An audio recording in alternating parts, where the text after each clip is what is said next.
Welcome back to like the 13 FPS show.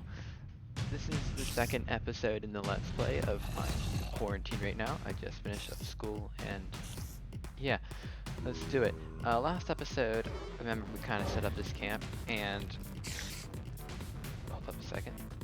And we got this guy, but remember, well, I just finished up recording the first one and we still don't have a name for him, so remember just to go back to that first episode and leave a comment what you think his name should be. Okay, and now let's move on to the show.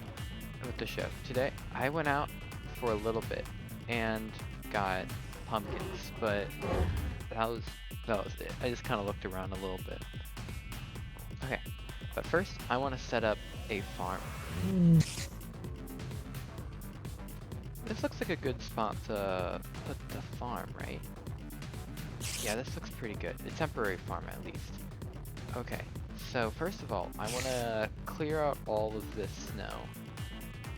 So, I'm going to grab a bucket. How you make a bucket? Boom, boom, boom, boom. Bucket. Next step is you go down to the water, and then you like, click it, and then boom. Water in your bucket. Alright, so then we come back over here, and I need to get rid of all this snow, so I just... And boom, that gets rid of it pretty quickly. Yeah. Because you cannot have farmland on top of snow. Now that we have our area cleared out, the next thing to do is to start planting. Now, crops grow best in rows. And if you also dig out like a trench like this, I've got a wooden shovel, so it's not doing much good here. The crops grow best in rows. So I'm thinking if I do all of this and plant this potato, put it right there, and then on the other side, put seeds.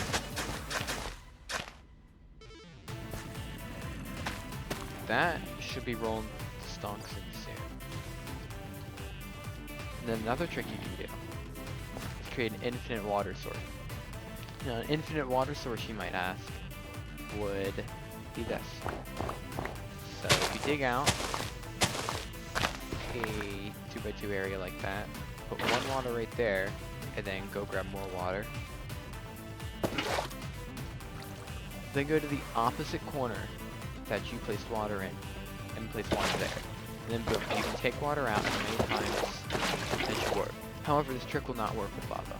And it looks like it's time for us to go to bed.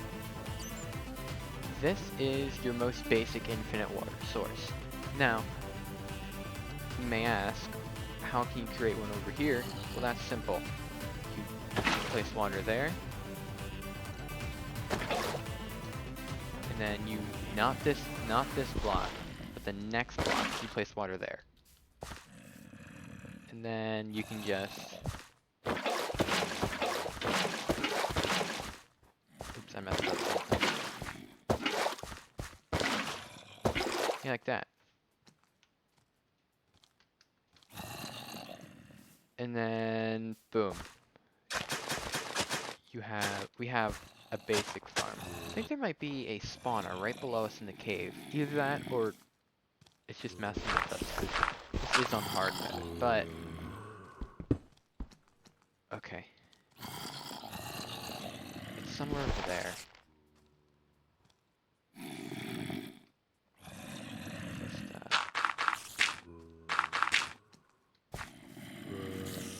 Is there a cave somewhere over here?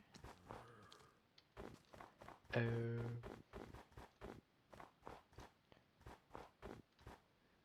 You know, I'm just gonna look for it off camera. I went down there. I recorded going down there. And, well, long story short, you're just gonna have to deal with it. You're gonna wait for a while longer. I'll look for it off camera after I finish completing this episode. But anyways, we have our farm to do. That is so definitely a spawner, though. Yeah. Oh my god. Oh. So, it needs to be lit up. or else it's gonna freeze. So we just put that there, put that there, put that there, and we should be good.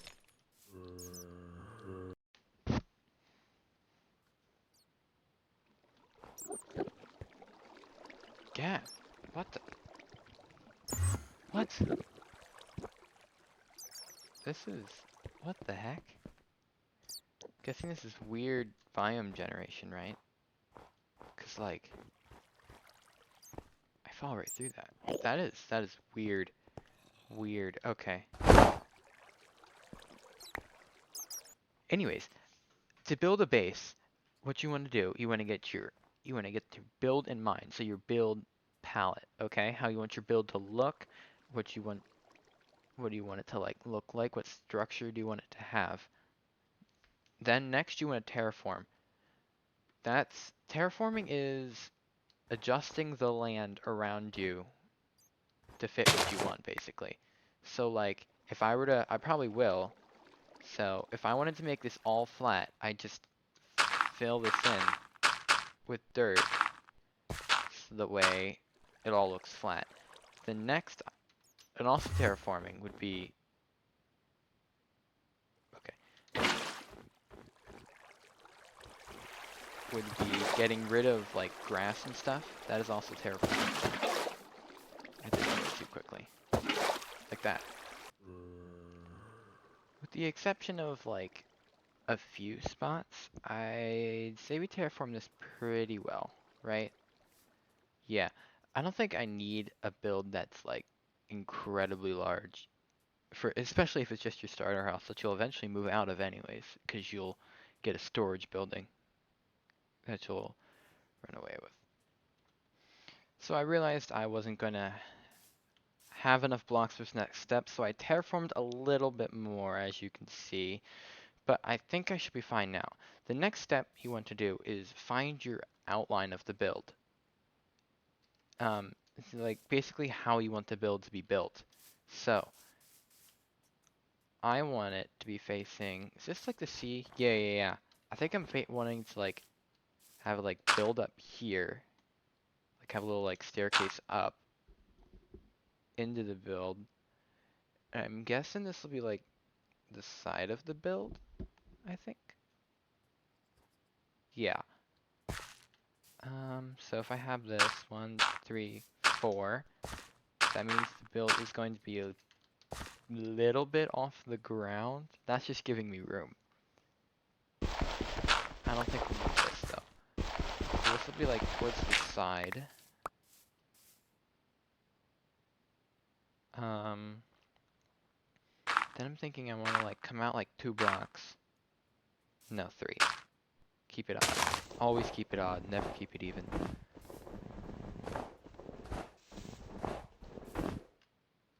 Alright, come out that block, then come back a little bit. Let me see. Does that look big enough? Maybe a couple, yeah, like against here. Yeah.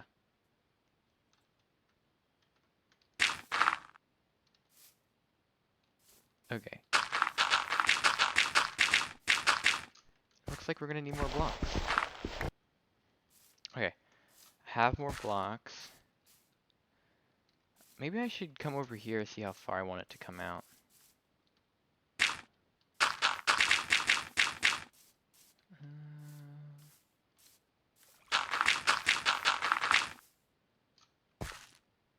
No, there's such thing about being too far, and that is it. You never want to be too extravagant when you're just trying to build a simple house. And that definitely defined it.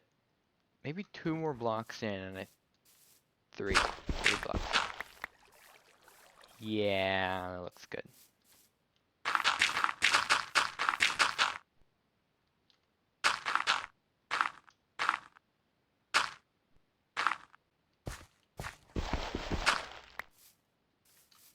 So it looks like we have our outline here. Yeah, I think I like that. I think I like the square. Uh-huh.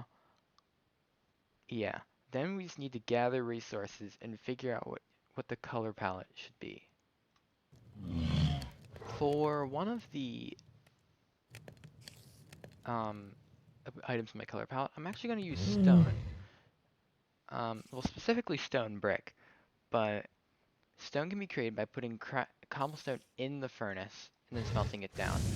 And then stone brick can be created using using a stone cutter or crafting it like a crafting table but with stone.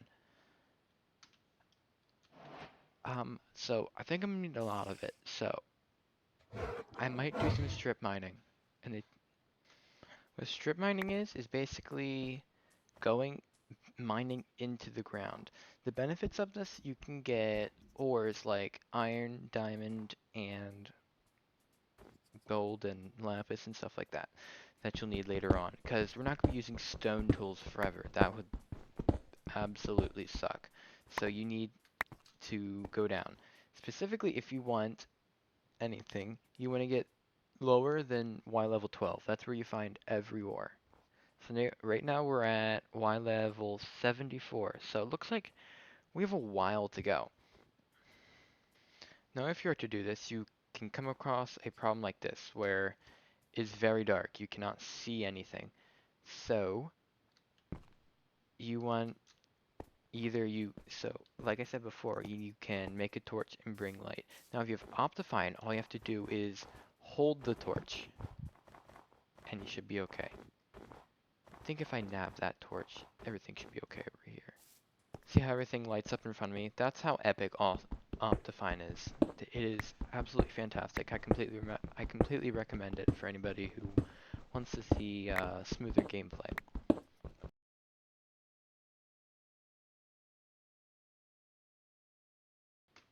I think that's where like I might call it for today. I have a couple things to do off camera. I'm gonna look for the spawner. I'm gonna finish making that stairwell down to at least Y level 12. And let's see, I might do something. Oh yeah, I'm gonna keep harvesting the crops and get together the build palette that we'll be using for the house. But, if you like this, make sure to like and subscribe. Please remember to name the polar bear in episode 1, please. And I'll see you guys next time.